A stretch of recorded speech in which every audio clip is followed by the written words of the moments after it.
Som e imagem na Jovem Pan, já conosco a nossa comentarista, a companheira Vera Magalhães. Bom dia, Vera. Bom dia, Thiago Berrache, para você, para todos os nossos companheiros aí do estúdio da Jovem Pan e para os que nos ouvem e nos assistem nesta quarta-feira. Ô Vera, bastidores do governo de Jair Bolsonaro. O general Hamilton Mourão recebeu novos alertas para falar menos, só que ele parece que não está disposto a seguir essas orientações. Qual o pano de fundo para o mal-estar entre o futuro vice e o time mais próximo a Jair Bolsonaro, hein, Vera? É o mesmo que costuma ser nessas situações, Thiago, é disputa por poder. O general Hamilton Mourão disse várias vezes ao longo da campanha e depois da eleição, já ao longo da transição, que não gostaria de ser um vice apenas decorativo, como diria o Michel Temer, que ele gostaria de ter uma função executiva ou ao menos de coordenação das áreas do governo, de ajudar tanto na articulação política quanto na coordenação executiva das áreas.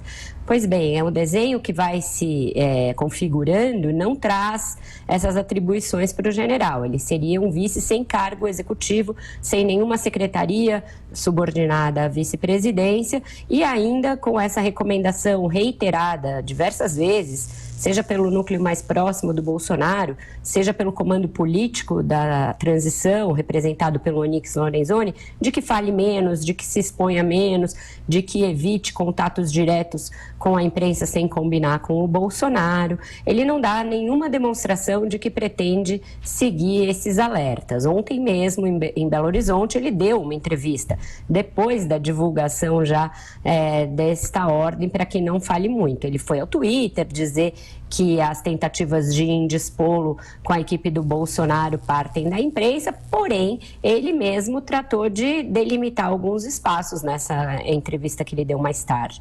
Ele disse que se o Onyx Lorenzoni tiver contra si alguma coisa comprovada, terá de se afastar. Foi mais incisivo, portanto, do que o próprio presidente eleito.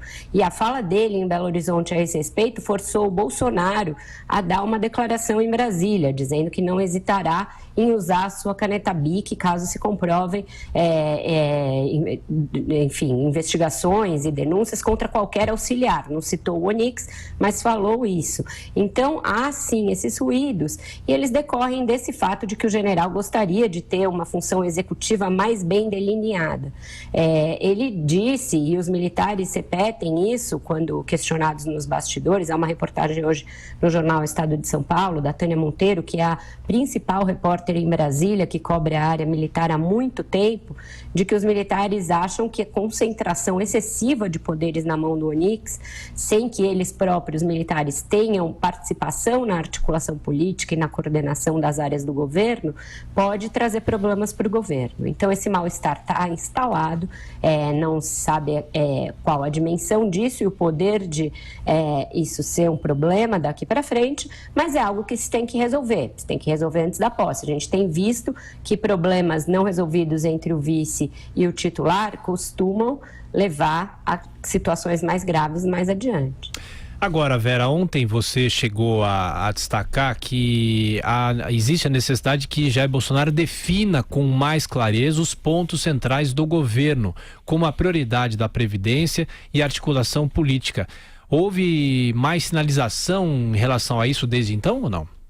Pois é, na articulação política segue essa confusão, Thiago, segue o ruído e a indefinição clara de quem é que vai tocar cada área.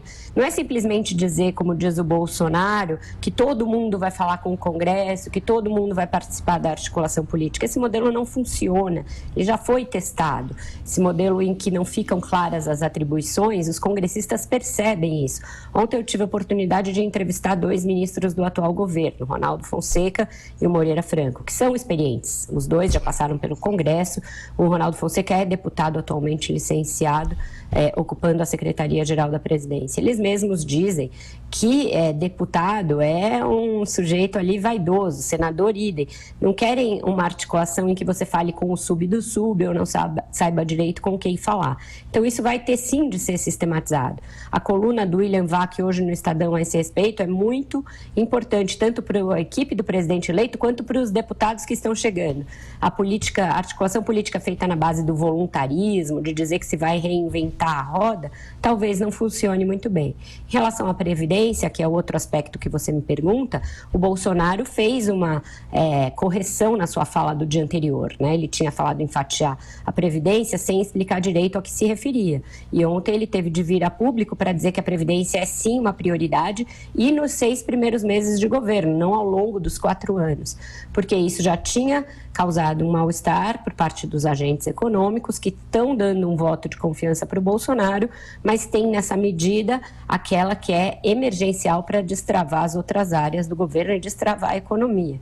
Então, por isso ele fez esta fala, mas ainda não temos o projeto, não temos nenhum esboço de qual projeto o governo vai defender. Se esse fatiamento diz respeito a apresentar primeiro a idade mínima e depois os outros aspectos, se algumas questões vão ser tratadas de forma infraconstitucional, ou seja, que não necessitem de emendas à Constituição. Então, todos esses detalhes ainda estão por ser conhecidos. Não houve nenhuma apresentação técnica da equipe do Paulo Guedes ao Bolsonaro ou ao Onyx Lorenzoni a respeito da Previdência. Então, ainda é um assunto bastante inexplorado, bastante nebuloso e sobre o qual pairam muitas dúvidas, e sendo ele o principal assunto do futuro governo. Tiago.